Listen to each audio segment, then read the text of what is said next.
좋으신 아버지 하나님, 지난밤에도 하나님의 은혜로 저희들이 쉬게 하셨고, 또 오늘 하나님의 은혜로 눈을 떠서 한날의 삶을 시작해 하시는 주님 감사합니다.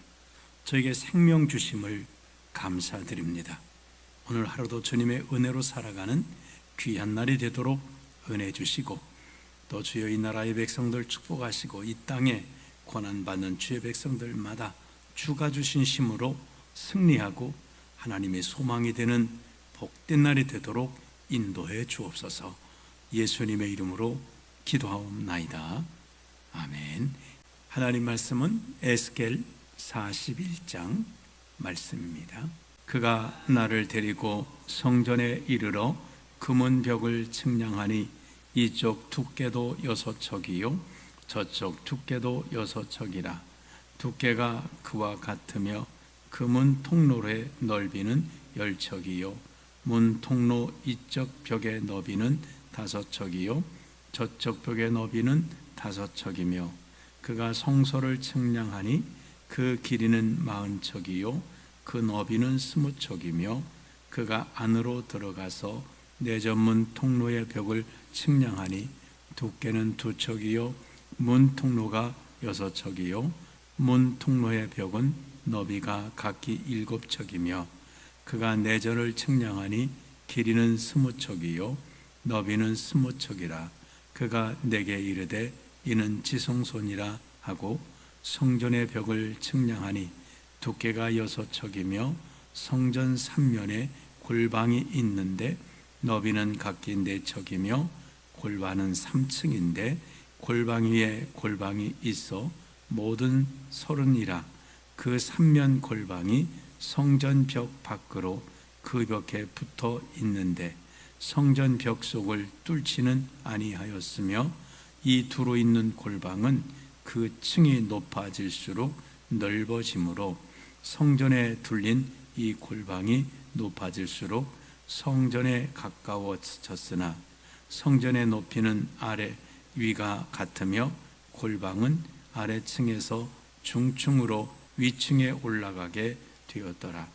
내가 보니 성전 3면의 지대 곧 모든 골방 및 지대의 높이는 한 장대 곧 큰 자로 6척인데 성전에 붙어있는 그 골방 바깥벽 두께는 5척이요 그 외에 빈토가 남았으며 성전 골방 3면에 너비가 20척 되는 뜰이 둘려 있으며 그 골방문은 다 빈토로 향하였는데 한 문은 북쪽으로 향하였고 한 문은 남쪽으로 향하였으며 그 둘려 있는 빈토의 너비는 5척이더라.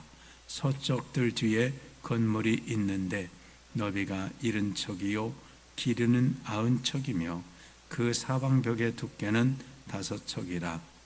그가 성전을 측량하니 길이는 100척이요 또 서쪽들의 그 건물과 그 벽을 합하여 길이는 100척이요 성전 앞면의 너비는 100척이요 그 앞 동쪽을 향한 뜰의 너비도 그러하며 그가 뒷뜰 넘어 있는 건물을 측량하니 그 좌우편 회랑까지 100척이더라. 내전과 외전과 그 뜰의 현관과 문 통로벽과 닫힌 창과 3면에 둘려있는 회랑은 문 통로 안쪽에서부터 땅에서 창까지 널판자로 가렸고 창은 이미 닫혔더라. 문 통로 위와 내전과 외전의 사방 벽도 다 그러하니 곧 측량한 크기대로며 널판자에는 그룹들과 종려나무를 새겼는데 두 그룹 사이에 종려나무 한 그루가 있으며 각 그룹에 두 얼굴이 있으니 하나는 사람의 얼굴이라. 이쪽 종려나무를 향하였고 하나는 어린 사자의 얼굴이라 저쪽 종려나무를 향하였으며 온 성전 사방이 다 그러하여 땅에서부터 문 통로 위까지 그룹들과 종려나무들을 새겼으니 성전벽이 다 그러하더라.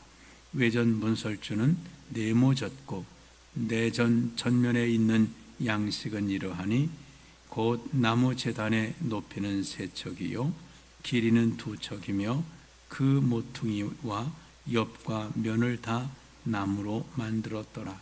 그가 내게 이르되 이는 여호와의 앞에 상이라 하더라. 내전과 외전에 각기 문이 있는데 문마다 각기 두 문짝 곧 접는 두 문짝이 있어 이 문에 두 짝이요 저 문에 두 짝이며 이 성전문에 구룹과 종려나무를 새겼는데 벽에 있는 것과 같고 현관 앞에는 나무 디딤판이 있으며 현관 좌우편에는 닫힌 창도 있고 종려나무도 새겨져 있고 성전의 골방과 디딤판도 그러하더라. 아멘.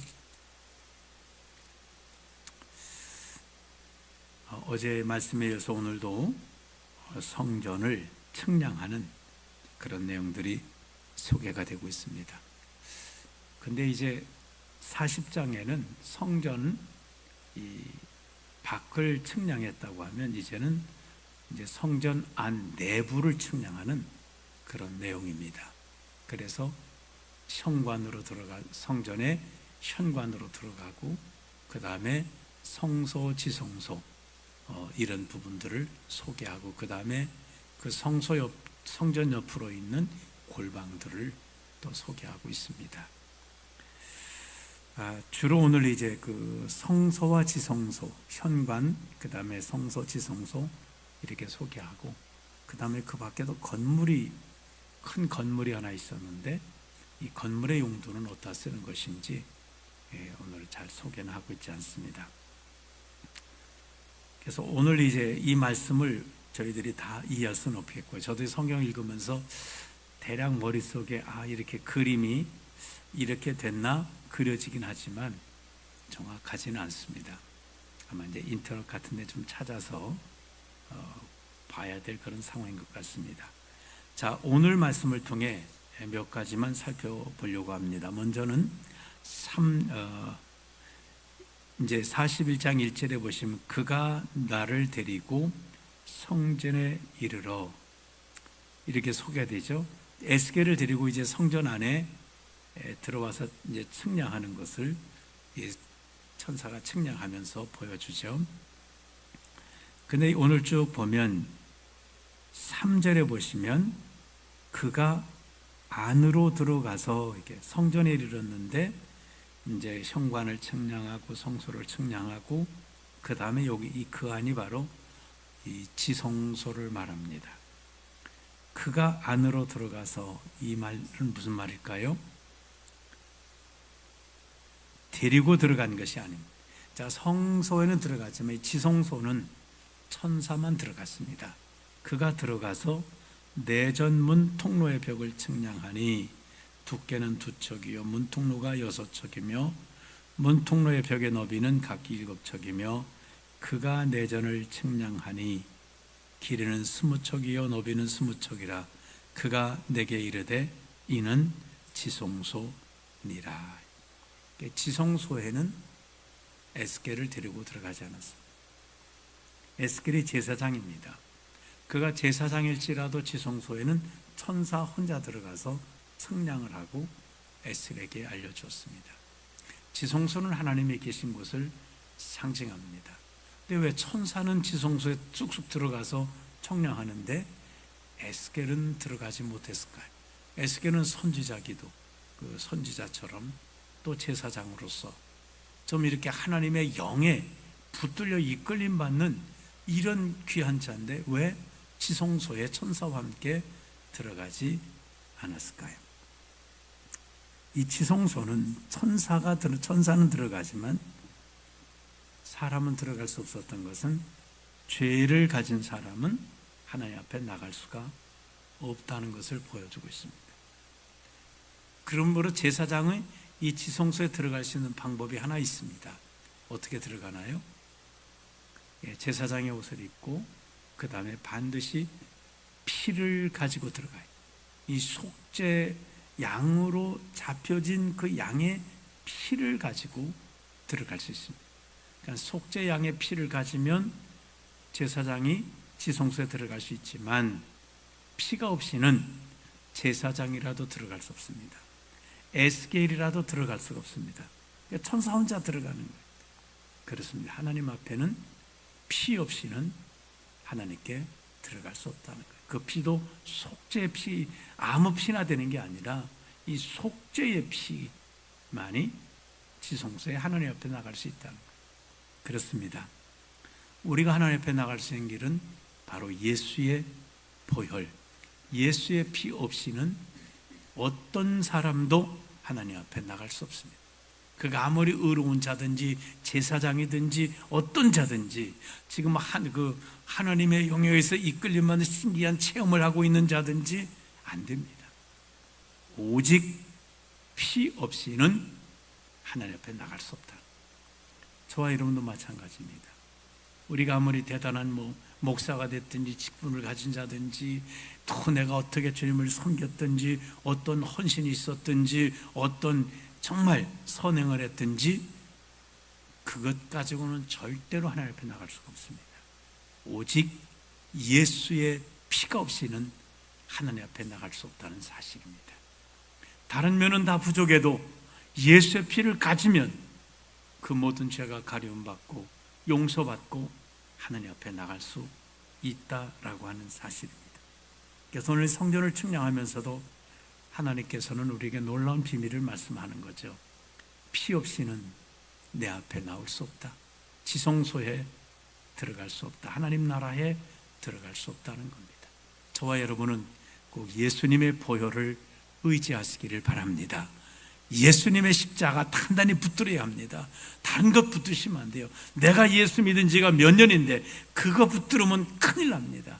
그게 아니라 예수의 피, 예수님의 갈보리 십자가, 예수님의 나를 위해 빌려주신 속죄의 피, 오직 예수의 피를 붙들어야 돼요. 그래서 늘 삶 속에서도 예수님의 피를 늘 되새기시길 바랍니다. 나의 죄를 씻기는 예수의 피밖에 없네. 이 고백을 하셔야 돼요. 나를 정케 하기는 예수의 피밖에 없네. 나를 구원하기는 예수의 피밖에 없네. 내가 하나님 앞에 나갈 수 있는 것은 예수의 피밖에 없네. 이렇게 예수님의 피를 매일 우리가 생각하셔야 합니다. 이거 잊어버리면 안 됩니다. 어떤 상황에서든지 예수의 피, 예수의 피. 그래서 예수의 피만 우리를 지성소에 들어가게 하는 것입니다. 그 다음에 이제 쭉 보시면은 16절에 보시면 문 통로 벽과 닫힌 창과 삼면에 둘려 있는 회량은 문 통로 안쪽에서 문 안쪽에서 땅에서 창까지 널판 자로 가렸고 창은 이미 닫혔다. 이제 땅에서 창까지 창이 있어요. 여기 우리도 보면 창이 있잖아요. 그 창이 있고 땅에서 바닥에서 이 창까지 이게 이제 인테리어가 되어 있는데 뭘로 되어 있죠? 널판 자로, 그러니까 이 나무를 이렇게 이제 잘라낸, 다시 말하면 원목 인테리어가 이렇게 아래서부터 위까지 이렇게 되어 있다는 거예요. 그리고 그 위에 창이 있고, 저희 교회는 창이 이렇게 낮이 있지만 아마 성전은 좀 높이 있었을 것 같아요. 높이 창이 있고 거기까지 이렇게 쭉 둘러서 이제 널판자, 다시 말하면 나무를 켠 것으로 그 당시는 뭐 약간 잘 다듬어 냈겠죠. 그게 이렇게 인테리어가 되어 있었습니다. 그런데 여기 바로 그 인테리어 나무판에 18절에 보시면 널판자에는 그룹들과 종려나무를 새겼는데 두 그룹 사이에 종려나무 한 그루가 있으며 각 그룹에 두 얼굴이 있으니 19절에 하나는 사람의 얼굴이라. 이쪽 종려나무를 향하였고 하나는 어린 사자의 얼굴이라. 저쪽 종려나무를 향하였으며 온 성전 사방이 다 그러하여 땅에서부터 문 통로 위까지 그룹들과 종려나무들을 새겼으니 성전벽이 다 그러하더라. 그러니까 들판이 쭉 있는 곳마다 다 여기 아무것도 없는 게 아니라 이렇게 사람의 그룹이 있는데 하나는 사람의 얼굴, 또 하나는 사자의 얼굴, 그 다음엔 종려나무, 이것을 계속해서 쭉 성전들에 바로 인테리어 그 나무판에 새겨져 있다라고 하는 것입니다. 우리는 이제 우상을 만들지 말라고 하는 그런 말씀이 있죠. 이제 교회들도 요즘 이제 저희 교단도 그렇고 교회 안에다가 이 십자가를 강단 뒤에다가 하면 안 된다. 그 이제 우상을 만들지 말라는 그런 말, 십자가가 잘못한 우상이 된다라고 하는 그런 생각을 그렇게 이야기를 해서 우리 교단에도 가보면 이제 십자가 없는 교회들도 있으세요. 십자가가 없습니다. 그냥 강단만 이렇게 말끔하게 있고, 그런 교회들도 있고, 또 십자가 있는 교회도 있고, 이제 그런 어떤 그런 의미가 들어 있습니다. 그러니까 중요한 것은 뭘까요? 교회 안에, 이 성전 안에는 상징적인 이런 그 사람의 얼굴도 그려져 있었고, 그 다음에 사자의 얼굴도 그려져 있었고, 그 다음에 종려나무도 이렇게 새겨져 있었다는 거예요. 그러니까 있던 어떤 상징적인 그림이 있는 것은 이것을 우상이라고 볼 수는 없습니다.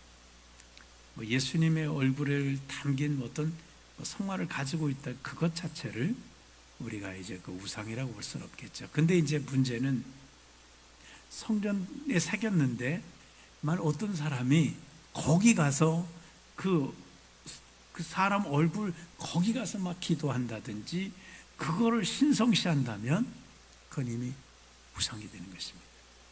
사람도 그렇잖아요. 사람을 그냥 사람으로 대하면 아무 문제가 없는데 이 사람을 신격화시키네. 그럼 그게 우상이 되는 거예요. 그 교주를 내가 하나님이다 하는 존재도 그렇고, 또 저 사람이 하나님이야 이렇게 하는 것도 사람을 우상화시키는 거예요. 형상도 마찬가지, 십자가도 마찬가지일 거예요. 십자가도 만일 십자가 앞에 그냥 교회라는 상징적인 의미를 있는데 십자가 앞에다가 기도한대요. 또 기도하기 와서 뭐 십자가를 만지고 막 기도한다든지 이러면 그게 우상이 되는 것입니다. 그냥 교회다. 교회는 또 십자가를 볼 때 뭐가 생각나나요? 예수님의 나를 위해 흘리신 그 갈보리의 그 구속의 은혜를 기억하는 어떤 상징과 같은 것으로서는 의미가 없다는 것이죠. 근데 이제 예를 들어서 십자가를 목에다 걸고 다니면서 이 십자가를 마치 그 이제 영화 같은 데 보면은 그런 뭐 드라큘라나 무슨 귀신을 쫓는 게 뭘로 하죠? 십자가다! 이렇게 하는. 그래서 여기서 십자가에서 막 빛이 나가고 이건 아닙니다. 그게 아니라 예수님의 그 십자가는 예수님을 상징하는 거니까 예수의 이름으로 이렇게 성경에는 그래서 십자가로 귀신을 쫓으라는 말씀은 없잖아요. 내 이름으로 귀신을 쫓아내라. 아마 십자가를 보고 귀신이 흠칫한다면 예수님이 십자가 갈보리 달리신 그게 생각이 나가지고 겁이 나는 거지, 예수님은 생각 안 나고 십자가 보고 겁이 나는 게 아닙니다. 십자가를 볼 때 예수님이 떠오르고 그 십자가의 의미는 예수님이 있기 때문에 그래서 그가 두려워하는 것이겠죠. 자, 그래서 이런 부분들도 잘 생각을 하시면 되겠고, 중요한 건 뭘까요? 두 그룹. 그래서 두 그룹에는 하나는 19절에 보면 하나는 사람의 얼굴이다. 이쪽 종려나무를 향했고 하나는 어린 사자의 얼굴이다. 저쪽 종려나무를 향했다. 종려나무가 있는데 사자의 얼굴이 종려나무를 향하고 있다는 거예요. 무슨 의미겠습니까? 성전은 뭐에 대한 상징일까요? 예수님에 대한 상징. 이 성전은 예수님에 대한 상징이에요. 예수님의 십자가를 우리를 위한 그 십자가에서 대속할 것을 상징적으로 보여주고 있는 것입니다. 여기 사람의 얼굴도 결국은 예수 그리스도를 상징하고 있다라고 생각해요. 그러니까 종려나무는 바로 우리 사람들을 상징한다고 볼 수 있습니다. 그러니까 사람의 얼굴이신 예수님은 종려나무를 향하고 있습니다. 우리 인생들을 향하고 있는 것. 사자도 마찬가지. 유다 지파는 사자 같다라고 그렇게 야곱이 축복하죠. 그래서 예수님을 사자와 같이 그렇게 묘사한 그런 영화도 나왔었죠. 유다 지파의 사자, 예수님을 말하고 있습니다. 그러니까 예수님은 종려나무를 향하고 있다. 예수님은 사람의 얼굴은 대개 이제 해석할 때 지혜를 말합니다. 그 다음에 사자는 용맹을 말합니다. 바로 예수님의 지혜, 우리를 구원하신. 그러니까 예수님이 우리 구원의 지혜예요. 삶의 승리의 지혜가 뭐냐? 예수님이세요. 그 다음에 예수님 용맹하신 거예요. 우리는 예수 이름으로 이기는 거예요. 너희가 환난을 당하나 담대하라. 내가 세상을 이기었노라. 우리는 바로 예수님, 예수님을 모신 분은 어린 사자를 모신 것처럼 그 예수님 우리로 하여금 승리하게 하시는 은혜가 있습니다. 이 종려나무 가지가 여러 가지 의미가 있습니다. 종려나무는 성경에 우리가 떠오를 때 언제 떠오르시나요? 네. 종려주일 때, 예수님이 오실 때 종려나무 가지를 흔들면서 또 나무를 베어서 그 아래 깔고 호산나 호산나 하고 예수님을 환영했던 그런 부분. 그래서 이 종려나무 가지는 승리와 환영을 상징한다고 합니다. 그러니까 이 종려나무를 우리로 생각한다고 하면 우리가 어떻게 승리할 수 있겠습니까? 바로 우리를 바라보시는 예수님 때문이에요. 이 종려나무 가지를 바라보고 있지 않습니까? 그래서 승리해요. 예수님 때문에 우리는 승리하는 것. 그 다음에 이 종려나무는 환영을 상징합니다. 그래서 종려나무 가지 들고 예수님을 예루살렘 입성하신 예수님을 환영했던 것입니다. 그렇습니다. 우리는 그 예수님을 환영하는 자들 되어야 돼요. 영접해야 됩니다. 그분을 기뻐해야 됩니다. 그 다음에 종려나무가 주는 의로움과 아름다움과 그 다음에 이걸 상징한다고 합니다. 그렇습니다. 예수님 때문에 의로워지는 것이고 예수님 때문에 우리는 아름다워지는 종려나무 가지와 같습니다. 그 다음에 종려나무 가지는 안식과 풍요를 상징합니다. 안식. 그래서 정말 사막의 그 메마른 곳에도 종려나무는 살아난다는 거예요. 아무리 척박해도 이 종려나무가 살아난다는 거예요. 우리도 척박한 인생에 살아갈 수 있는 것은 무엇 때문일까요? 우리를 바라보시는 주님이 있어요. 주님이 바라만 보고 계시나요? 아니에요. 우리를 돕고 계신 거예요. 그래서 우리로 하여금 평안을 누리게 하시고 사망이 없지만 골짜기에서도 목자 때문에 해를 두려워하지 않는 것입니다. 다음에 풍요를 상징하는 거예요. 아무리 척박해도 풍요로워요. 이스라엘 백성들이 애굽의 고난 속에서도 번성해 가듯 그리스도인들은 풍요. 그래서 하나님의 교회를 풍케 하시는, 우리의 심령을 풍케 하시는 하나님의 은혜 역사가 있다고 하는 사실입니다. 그 다음은 생명력과 회복을 상징합니다. 이 종려나무는 잘 죽질 않아요. 그 다음에 잘 엠만 해도 잘 살아나는 그런. 그래서 예수 믿는 자는 하나님이 바라보고 있는 우리는 생명력과 회복이 있어서 예수님 따라갈 자가 없습니다. 세상 사람들은 웬만하면 이미 다 넘어지고 포기했을 텐데 예수 믿는 사람들은 어떻게 할까요? 내게 능력 주신 자 안에서 내가 모든 건 할 수 있다 이렇게 말하잖아요. 그래 뭐라고 말을 어려움 당하면서도 뭐라고 외치나요? 그가 나를 단련하신 후에는 내가 천금같이 나오리라고 하잖아요. 의인은 7번 넘어지나 8번째 또 일어난다. 이게 왜 그럴까요? 우리를 바라보시는 주님이 계시기 때문에 그 일어나는 거예요. 넘어지지 않아요.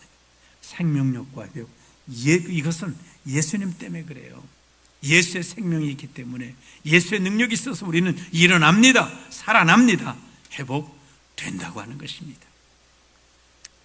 마지막으로는 평화와 축복을 상징하는 거예요. 그래서 호산나 할 때도 높은 곳에서 주의 이름으로 오시는 이여 평화로다라고 이야기하는, 예수님 때문에 우리는 평화가 있고 축복이 있습니다. 구원의 축복, 은혜의 축복이 있습니다. 그러니까 이 종려나무가 이렇게 될 수 있는 것은 무엇 때문일까요? 바라보시는 주님 때문이에요. 주님이 종려나무를 보고 계시더라. 하나님이 보고 계시기 때문이에요. 하나님의 사랑과 하나님이 우리를 향해 부어주시는 그 은혜 때문이고, 우리를 바라보시는 그 주님, 사랑의 눈으로 바라보시는 그 주님 때문에 우리는 이런 복된 종려나무 가지가 될 수 있는 것입니다. 오늘 우리의 삶도 나는 종려나무 가지요, 나를 바라보시는 주님을 우리가 기억하시길 바랍니다. 정말 주님의 사람의 얼굴처럼 우리를 보시는 그 주님, 지혜를 주시는 주님, 사자 얼굴처럼 우리를 바라보시는 그 용맹스러운 주님을 바라보시면서 오늘 예수님 때문에 승리하는 복된 삶을 살아가시기를 주님의 이름으로 축원합니다. 기도하겠습니다. 좋으신 주님, 정말 지성소에는 아무도 들어갈 수 없으나 예수의 피 때문에 우리가 하나님 앞에 나갈 수 있고, 은혜 보좌 앞에 나갈 수 있고, 하나님의 나라에 들어갈 수 있습니다. 오직 나의 죄를 씻기는 예수의 피밖에 없네.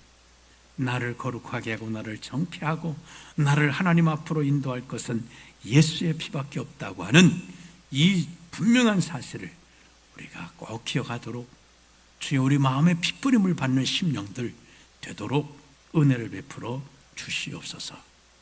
정말 성전 벽에는 두 그룹의 모습이 있어서 사람의 얼굴의 모습이 종려나무를 보고 있고, 사자의 얼굴이 종려나무를 보고 있듯 바로 성전은 예수님을 상징하는데, 예수님께서 우리를 보고 계시는, 우린 종려나무 같은 존재입니다.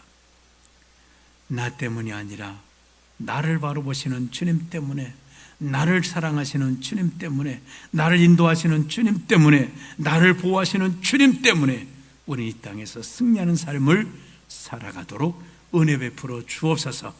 이제 주님만 나를 바라보는 게 아니라 나도 주님만 바라보고 승리하는 귀한 삶을 살아가도록 은혜 베풀어 주시옵소서. 예수님의 이름으로 기도하옵나이다. 아멘.